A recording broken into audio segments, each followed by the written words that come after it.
మన ప్రభు అయినటువంటి యేసుక్రీస్తు దివ్యనామములో ప్రభు యొక్క పరిశుద్ధ సన్నిధిలోనికి చేరి వచ్చిన దేవుని బిడ్డలైనటువంటి మీ అందరికీ నా శుభాభివందనాలు తెలియజేస్తున్నాను. ఈ దినము దైవవాక్య ధ్యానము నిమిత్తం దైవ గ్రంథముల నుండి అపోస్తలుల కార్యములు దయచేసి 3వ అధ్యాయము 11-12 వాక్యాలను మనం ధ్యానం చేద్దామండి. The book of Acts, 3rd chapter, 11th 12th verse. వాడు పేతురు యోహానును పట్టుకొని ఉండగా ప్రజలందరూ విస్మయం పొంది సొలొమోనుదను మండపంలో ఉన్న వారి యొద్దకు గుంపుగా పరిగెత్తుకుని వచ్చిరి. పేతురు దీనిని చూచి ప్రజలతో ఇట్లనెను, ఇశ్రాయేలీయులారా, మీరు వీని విషయమై ఎందుకు ఆశ్చర్యపడుతున్నారు? మా సొంత శక్తి చేతనైనను భక్తి చేతనైనను నడువను వీనికి బలం ఇచ్చినట్టుగా మీరెందుకు మా తట్టు తేరు చూచుచున్నారు అని ప్రజలతో పేతురు గారు అంటున్నాడు. గమనిద్దాం ప్రియమైనటువంటి వారలారా, ఆ 3వ అధ్యాయంలో మనకి బాగా తెలిసిన సంభవాలే. ఆ 3వ అధ్యాయంలో పుట్టినది మొదలుకొని కుంటివాడైన ఒక మనుష్యుడు ప్రతిదినము శృంగారం అనే దేవాలయం వద్దకు కొందరు మోసుకొని తీసుకొని వచ్చి అక్కడ ఉంచి మరలా సాయంత్రం తీసుకుని వెళుతున్నారు. ఈ శృంగారం అనే దేవాలయం యొద్ద వీడు చేస్తున్నది ఏమిటంటే వచ్చే వాళ్ళని పోయే వాళ్ళని భిక్షాటన చేస్తున్నట్లుగా మనం గమనించగలుగుతున్నాం. భిక్షాటన చేస్తూ దానితో వచ్చినటువంటి ఆ రాబడితో తన వృత్తిని వెళ్ళబుచ్చుతూ ఉన్నాడు. ఈ పరిస్థితుల్లోనే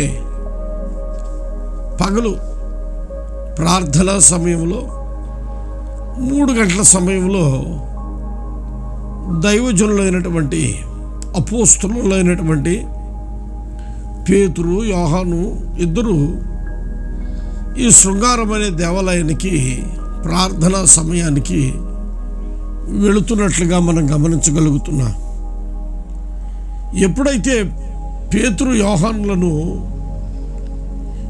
ఈ కుంటివాడు చూచాడో వీరి దగ్గర ఏదో ఆశించి వారి వైపు కనిపెట్టి తేరి చూచుచూ ఉన్నాడు. ఏదైనా ఇస్తారేమోనని వారి మీద ఆసక్తితో వారి మీద కనిపెట్టి చూస్తూ ఉంటే అపోస్తలుడైనటువంటి పేతురు గారు అంటున్నాడు, వెండి బంగారాలు మా యొద్ద లేవు కానీ మేము కలిగినదే నీకు ఇస్తున్నామని యేసు నామములో లేచి నడువు అని ఎప్పుడైతే వాడు చేయి పట్టుకొని లేవనెత్తారో వాడి కాళ్ళు బలపరచబడి చీలమండలములు బలపరచబడి వాడు దిగ్గున లేచి నిలచి నడుచుచు గంతులు వేయచ్చు. అదిగో పేతురు యోహానుల చేతులు పట్టుకొని వెళుతూ ఉన్నారు. వీడు పేతురు యోహాను చేతులు పట్టుకొని ఆ దేవాలయంలోనికి వెళుతూ ఉన్నాడు.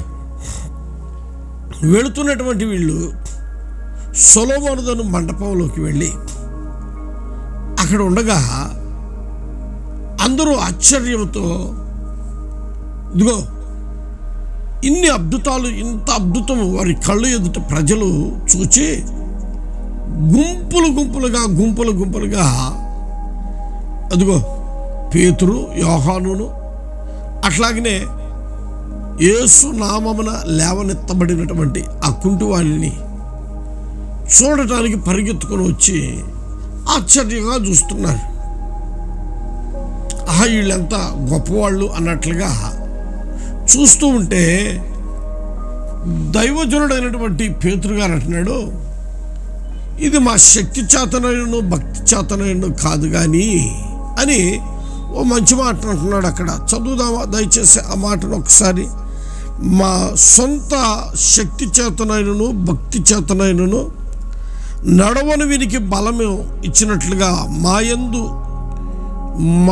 మీరెందుకు మా తట్టు తేరి చూచుచున్నారు అంటున్నాడు. ప్రియమైనటువంటి వారలారా, ప్రజలు పేతురు యోహాను తట్టు తేరి చూస్తూ ఉన్నారు.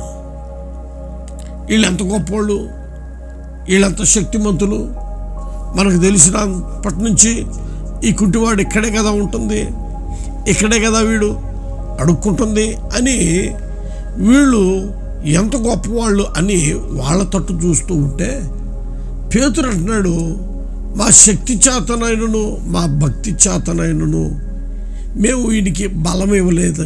ఎందుకు మీరు అట్లాగే తేరి చూస్తున్నారు? యేసునామమును బట్టి ఈ కార్యం జరిగింది. యేసయ్య వీడిని లేవనెత్తాడు అని ప్రవీణటువంటి వారలారా స్వార్థ చెప్పటం ప్రారంభించాడు. నేనంటాను, ఈ రోజుల్లో చిన్న అద్భుతం జరిగితే, చిన్న గొప్ప కార్యాలు జరిగితే, కడుపు నొప్పి బాగైతే, కాలు నొప్పి బాగైతే, ఇంకా బాగైపోతే అబ్బో ఎన్ని సాక్ష్యాలు చెప్పేసి ఇవన్నీ యూట్యూబ్లో పెడతారు. కానీ ఇక్కడ మహత్కార్యం జరిగినా కానీ దైవజనుడైనటువంటి పేతురు గారు అంటున్నాడు, ఇది మా శక్తి చేతనైనను మా భక్తి చేతనైనను మేము ఇది చేయలేదు, కేవలం దేవుడు చేశాడు ఈ కార్యాన్ని అని వాళ్ళు తగ్గించుకుంటూ ఉన్నారు. ప్రియమైనటువంటి దేవుని పిల్లలారా, యేసు నామమును గొప్ప చేస్తూ ఉన్నారు, యేసు నామమును ఘనపరుచుతూ ఉన్నారు. బైబిల్ చెబుతుంది, నన్ను ఘనపరచువాన్ని నేను ఘనపరుస్తాను. నిజమే, పేతురు దేవుని ఘనపరిచాడు గనక పేతురుని ఘనపరచుటకు ఎన్నో తర్వాతి కాలంలో ఎన్నో అద్భుతాలు, మహత్కార్యాలు, సూచక క్రియలు మహిమ కలిగిన దేవుడు పేతురు ద్వారా శ్రేష్టమైన సంగతులు చేశాడు. నేనంటాను, అది వారి ఘనతకి వారి అకౌంటబిలిటీ చేసుకోలేదు ప్రియులారా. వారి అకౌంట్లో వేసుకోవాలా, ఇది నేను చేశాను, ఇది నేను బాగు చేశాను, ఇది నేను స్వస్థపరిచాను, ఇతనికి నేను ప్రార్థన చేశాను అని తన ఖాతాలో జమ వేసుకోవట్లా. ఈ అద్భుతాన్ని దేవునికి మాత్రమే మహిమ కలిగేటట్లుగా చేస్తున్నాడు. నేనంటాను, దేవుడు మహిమ పొందాలా, దేవుని ఆయన అదే కదా అంటున్నాడు, బాప్తిస్మం ఇచ్చే యోహాను ఆయన హెచ్చవలసి ఉన్నది, నేను తగ్గవలసి ఉన్నది అంటున్నాడు. ఆయన హెచ్చవలసి ఉన్నది, నేను తగ్గవలసి ఉన్నది. ఆయనకి మనము మహిమ చెల్లించాలి. ఏ కార్యము మన జీవితంలో జరిగినా దానికి ప్రేమైనటువంటి వారలారా మహిమ చెల్లించాలి మనము దేవునికి. నా దగ్గరకు ఒక ఆయన వచ్చాడు, ఒక పాస్టర్ గారు, ఒక ఫోటో తీసుకొని వచ్చి అంటున్నాడు, అన్నా ఇదిగో నేను ప్రార్థన చేస్తుంటే అదిగో దేవుని మహిమ నా మీద దిగి వచ్చింది అని చూపిస్తున్నాడు. ఫోటో తీస్తున్నప్పుడు ఫ్లాష్ వస్తుంది కదా, ఆ ఫ్లాష్ ఆయన వేసుకున్నటువంటి ఆ చొక్కాలో తళుకులు ఆ గ్లాసులు లాగుండి ఆ గ్లాసుల మీద పడి మెరుస్తుంది. వెంటనే అంటున్నాడు, అన్నా దేవుని మహిమ నా మీద కూర్చొని చూడన్నా, ప్రకాశమానమైన వెలుగు నా మీద నిలిచి ఉంది అంటున్నాడు. దేవుని మహిమ ఉంటే, దేవుని మహిమ ఒక వ్యక్తి మీద ఉంటే మహిమ కలిగిన కార్యాలను ఆయన చేస్తాడు, కృప కలిగిన కార్యాలు చేస్తాడు. ఆయన ఎన్నడూ విడిచిపెట్టడు. ప్రేమైనటువంటి దేవుని పిల్లలారా, మనము ఎక్స్పోజ్ చేసుకుంటాం, మనలను మనం ఘనపరుచుకుంటాం, మనలను మనం హెచ్చించుకుంటాం. నా అంత తోడు లేరని. కానీ ఇన్ని గొప్ప కార్యాలు చేసినటువంటి పేతురు యోహానులు దేవునికే మహిమ చెల్లిస్తున్నారు. మా సొంత శక్తి చేతనైనను మా భక్తి చేతనైనను ఈ కార్యము మేము చేయలేదు. మేము ఏ యేసు నామమునైతే ప్రకటించుచున్నామో ఆ యేసు క్రీస్తు వారే వీనిని లేవనెత్తాడు, వీనిని స్వస్థపరిచాడు, వీనిని బాగు చేశాడు అని బహుతేటగా చెబుతున్నాడు ప్రేమైనటువంటి వారలారా. అందుకే నేనంటాను, దేవుని మహిమను మనం ఎన్నడూ కూడా దొంగిలించకూడదు. దేవునికి రావాల్సినటువంటి మహిమను ప్రేమైనటువంటి వారలారా దేవునికి మనము చెల్లించుదుముగాక. ఒక ఆశ్చర్యకరమైన సంగతి చెప్పనా? అదే అపోస్తుల కార్యములో హేరోదు రాజు ఓ శ్రేష్టమైనటువంటి దినాన అతడు రాజవస్త్రాలు వేసుకొని సింహాసనం మీద కూర్చొని అదిగో దేశ ప్రజలను ఉద్దేశించి ప్రసంగం చేస్తున్నాడు. ప్రసంగం చేస్తుంటే అనేకులు అంటున్నారు, రాజా అయ్యా నీ స్వరం ఎట్లాగుందో తెలుసా? నీ స్వరము దేవుని స్వరములాగుంది, నీ స్వరము దేవుని స్వరములాగుంది అని ఊదర కొడుతున్నారు, ఘనపరుస్తున్నారు, హెచ్చిస్తున్నారు, ఘనపరుస్తున్నారు. వెంటనే ఇతడు మురిసిపోయాడు. ఆహా, నా స్వరము వంటి స్వరము ఎవడికి లేదు, నా స్వరము దేవుని స్వరము అని తనలో తాను ఉప్పొంగిపోయాడు. ఆ రోజు రాత్రే ప్రభుదూత అతనిని మొత్తగా, ఎంత మంచి మాట రాసిందండి, ప్రభుదూత అతనిని మొత్తగా పురుగులు పడి చనిపోయాడంట. 12వ అధ్యాయం 21 నుంచి 23వ వాక్యం దాకా ఈ మంచి మాటలు రాస్తున్నాయి. ప్రభువు మనల్ని ఏదైనా స్థితిలో నిలవబెట్టాడా, మనం ఏం చెప్పాలా? దేవునికి స్తోత్రం చెప్పాలా. ప్రభువు మనల్ని ఆ స్థితిలో నిలవబెట్టినందుకు ప్రభునామాన్ని మనం ఘనపరచాలి, ప్రభునామాన్ని మనం హెచ్చించాలి.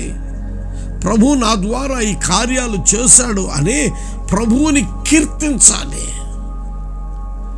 ఏ యోగ్యత లేనటువంటి నన్ను ప్రభు ఈ స్థితిలో నిలవబెట్టాడని ప్రభువుని ఘనపరచాల ప్రేమైనటువంటి దేవుని పిల్లారా.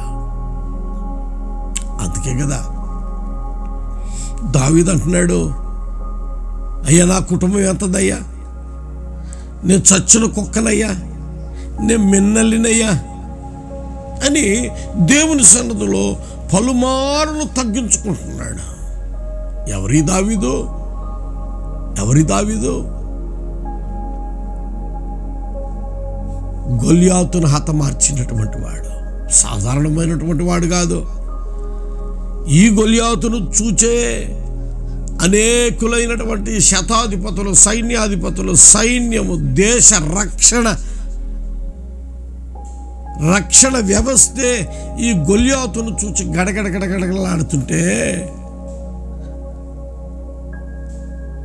సైన్యము చేయలేని పని ఒక యవనస్తుడు చేయగలిగాడు. అందుకే స్త్రీలు అంటున్నారు, సౌలు 1000 కొలది, దావీదు 10,000 కొలది. సౌలు 1000 కొలది, దావీదు 10,000 కొలదని ఘనపరుస్తుంటే రాజైన సౌలుకి కొంత వినడానికి ఎట్లాగలేదు, రుచించట్లా. ఎందుకు? నేను కదా ఈ రాజ్యానికి రాజుని, నన్ను గనపరచాలి కదా, నాకు కదా 10,000 కొలది అని చెప్పకుండా దావీదుకు 10,000 కొలది అంటున్నారేంటి? అదిగో ఆ రోజు నుండే దావీదు మీద సౌలు విషపు చూపు చూడటం ప్రారంభించాడు. కానీ దావీదు ఎన్నడూ కూడా హెచ్చించుకోలేదు. ప్రేమైనటువంటి వారలారా, దావీదు ఎన్నటికి ప్రభు సన్నిధిలో తనను తాను తగ్గించుకున్నాడు. అందుకే శ్రేష్ఠుడైన దేవుడు దావీదును అంచెలంచెలుగా ఉన్నత స్థితిలోనికి లేవనెత్తాడు, ఆశీర్వదించాడు. ప్రభు సన్నిధిలో ప్రతిసారి అంటున్నాడు, ప్రభువా నేనే పాటి వాడినయ్యా, నేను చచ్చిన కుక్కనయ్యా, నేను మిన్నలినయ్యా అని, నా కుటుంబం ఏ పాడిది ప్రభువా అని తనను తాను తగ్గించుకుంటూ ఉన్నాడు. దేవునికి మహిమ చెల్లించుచూ ఉన్నాడు. అందుకే దావీదు వెళ్ళిన ప్రతి స్థలములో మహిమ కలిగిన దేవుడు అతనిని కాపాడుచు జయమిస్తూ ఉన్నాడు అని వాక్యం సెలవిస్తుంది. ప్రియ దేవుని పిల్లరా, నేనంటాను, మన ఆత్మీయ జీవితాలలో మనలను మనం తగ్గించుకోగలిగితే చాలండి. దేవునికి మహిమ చెల్లించగలిగితే చాలు, దేవునికి ఘనత చెల్లించగలిగితే చాలు. మన దేవుడు మనలను ఎన్నడూ విడిచిపెట్టడు. మన పక్షమున ఆయన గొప్ప కార్యాలు చేస్తాడు. ఆయన మన పక్షమున ఘన కార్యాలు చేయునట్లుగా ప్రభువుకే మన జీవితకాలం అంతా కృతజ్ఞత స్తుతులు మహిమను చెల్లించబద్దులమై ఉన్నాం. అందుకే ప్రేమైనటువంటి వారలారా, ఇంకొక సంగతి నేను మీతో పంచుకోవాలని ఆశపడుతున్నాను. మనకు బాగా తెలిసిన వాడు నెబుకద్నెజరు. తన రాజ్యం చాలా విస్తారమైనటువంటి తన రాజ్యాన్ని, తన అంతఃపురాన్ని చూసుకొని ఒకరోజు తనలో హెచ్చించుకున్నాడు. నేను కదా, నా నామ ఘనతకు కొరకు నేను కదా ఈ రాజ్యాన్ని కట్టింది, ఈ అంతఃపురాన్ని నేను కట్టింది, ఇంత సంపాదించానే అని నెబుకద్నెజరు తనలో తాను గర్వపడ్డాడు. ఆశ్చర్యం ఏంటంటే, ఎప్పుడైతే తనలో తాను ఆ గర్వపు ఆలోచన వచ్చిందో, ప్రభువా నీకు స్తోత్రమయ్యా, అయ్యా ఏ పాటి వాడనయ్యా నేను ఇంత స్థితిలో ఉంచావే, ఏ పాటి వాడనయ్యా అని ప్రభు యొక్క సన్నిధిలో దేవుని నామాన్ని మహిమపరచలేదు. అదిగో అందును బట్టి, దేవుని మహిమ పరచని దానిని బట్టి అతడు ఇదిగో అరణ్యములో 7 సంవత్సరాలు ప్రేమైనటువంటి వారలారా, పక్షిరాజు వలె తన జీవితంలో 7 సంవత్సరాలు భయంకరమైన శాపగ్రస్తమైనటువంటి స్థితిలోనికి వెళ్ళాడు.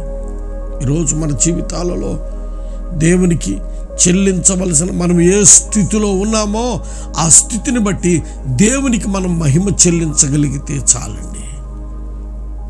బైబిల్ చెబుతుంది, ఓ మంచి మాటని నేను మీతో చెప్పాలని ఆశపడుతున్నా. దయచేసి యెషయా గ్రంథము, దయచేసి 42వ అధ్యాయము, యెషయా గ్రంథము 42వ అధ్యాయము 8వ వాక్యాన్ని మనం ధ్యానం చేస్తుంటే అక్కడ వ్రాయబడిన మంచి మాట, యెహోవాను నేనే, ఇదే నా నామము, మరి ఎవనికిని నా మహిమను నేను ఇచ్చువాడను కాను, నాకు రావలసిన స్తోత్రమును విగ్రహములకు చెందనీయను. దేవునికి స్తోత్ర. ఆయనకి రావాల్సిన మహిమను ఆయన ఎవనికి చెందనీయడు. ఆయన చేసిన మేలులు మన దేవుని సన్నిధిలో దేవునికి చిన్న కృతజ్ఞతాస్తుతులు, దేవునికి మహిమ చెల్లించగలిగితే చాలండి. మన దేవుడు ఎవరంటే పొంగిపోతాడు. ఆయన స్తుతులపై ఆసీనుడైనటువంటి దేవుడు. ఆయనకి మహిమ చెల్లిస్తే చాలు. ప్రభువా నీకు స్తోత్రం, నీకు మహిమ నాయన, నీకు మహిమ నాయనని మహిమను చెల్లిస్తే చాలు. ఆయన ఉప్పొంగిపోయి మన జీవితంలో ఇంకా ఘన కార్యాలు చేయ దేవుడు. ఇంకొక మాట నేను మీకు చూపించాలని ఆశపడుతున్నా. అదే యెషయా గ్రంథం 48వ అధ్యాయము దయచేసి 11వ వాక్యాన్ని మనం ధ్యానం చేస్తుంటే అక్కడ ఇంకొక మాట రాసింది. నా నిమిత్తమే అలాగు చేసేదను, నా నామము అపవిత్రపరచబడనేలా నా మహిమను మరి ఎవరికి నేను ఇచ్చువాడను కాను. ఆయనకి ఇవ్వవలసిన మహిమను ఆయనకు మనం చెల్లించగలిగితే చాలు. ఆయన చేసిన మేలు, ఉపకారాలు, కృతజ్ఞత, ప్రభువా నీకు స్తోత్రం, నీకు మహిమ అని ప్రభువుకి కృతజ్ఞత స్తుతులు చెల్లించగలిగితే చాలు. ప్రియులారా, పేతురు ఇది నేను చేశాను, ఈ అద్భుతం నా ద్వారా జరిగింది, ఈ మేలు నా ద్వారా జరిగింది. ఈరోజు చాలామంది అనే మాట ఏంటంటే, ఇదిగో ఇతను నా ద్వారా దయ్యం పోయింది, ఇతను నా ద్వారా బాగుపడ్డాడు, ఇతను నా ద్వారా విడుదల పొందాడు, ఇతను నా ద్వారా రక్షణలోకి వచ్చాడు, ఇతను నా ద్వారా అభిషేకం పొందాడు, ఇప్పుడు నా దగ్గర మానుకున్నాడు. నా ద్వారా అంటామే కానీ దేవుడు చేశాడనే మాట, ఒక్క మాట మనం చెప్పలేకపోతున్నాం. దేవుని నామానికి మహిమ కలుగుతుంది ఆ విధముగా చెప్పగలిగితే. పేతురు అదే మాట చెబుతున్నాడు. ఏమని? మా శక్తి చేతనైనను మా భక్తి చేతనైనను మేము ఇతనిని నడుచుటకు మేము బలమేయలేదు, కానీ దయగలిగిన దేవుడు ఇతనిని బలపరిచాడు, ఇతనిని బాగు చేశాడు, ఇతనిని హెచ్చించాడు అని చిన్న మాట చెప్పాడండి. ఆ తర్వాత కాలంలో ఎన్ని బలమైన సంగతులు దైవజనుడైనటువంటి పేతురు ద్వారా ప్రభు చేశాడు. ఆశ్చర్య కార్యాలు నీ జీవితంలో కూడా చిన్న కార్యాలలో మనము నమ్మకంగా ఉంటే చాలు. అందుకే బైబిల్ చెబుతుంది, నమ్మకమైన వానికి దేవునిలో మెండు. నీ జీవితంలో చిన్న మేలు ప్రభు నీ చేస్తే మర్చిపోవాక. బైబిల్ చెబుతుంది కదా. ఏమని చెబుతుంది బైబిల్ అంటే, ప్రేమైనటువంటి వారలారా, ప్రభు సన్నిధిలో ఆయన చేసినటువంటి మేలుల విషయంలో మనం మర్చిపోతారట. కృతజ్ఞత లేని వారట కూలిపోతారు అని. కృతజ్ఞత లేని వారు కూలిపోతారు. ప్రభు మన జీవితంలో ఏ కార్యం చేశాడో ఆ కార్యాన్ని ప్రజల ఎదుట ఉంచి ప్రభు నామానికి మహిమ కలిగేటట్లుగా ప్రభువుని కీర్తించగలిగితే చాలు.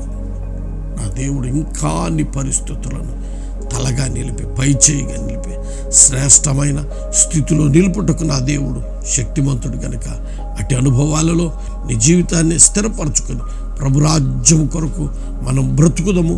ఆయన రాజ్యములో ప్రవేశించుటకు, ఆయన రాజ్యం కొరకు సిద్ధపడదుము గాక. ప్రార్థన చేసుకుందాం. దయగలిగిన మా తండ్రి, జీవాధిపతి, మీకు స్తోత్రాలయ్యా.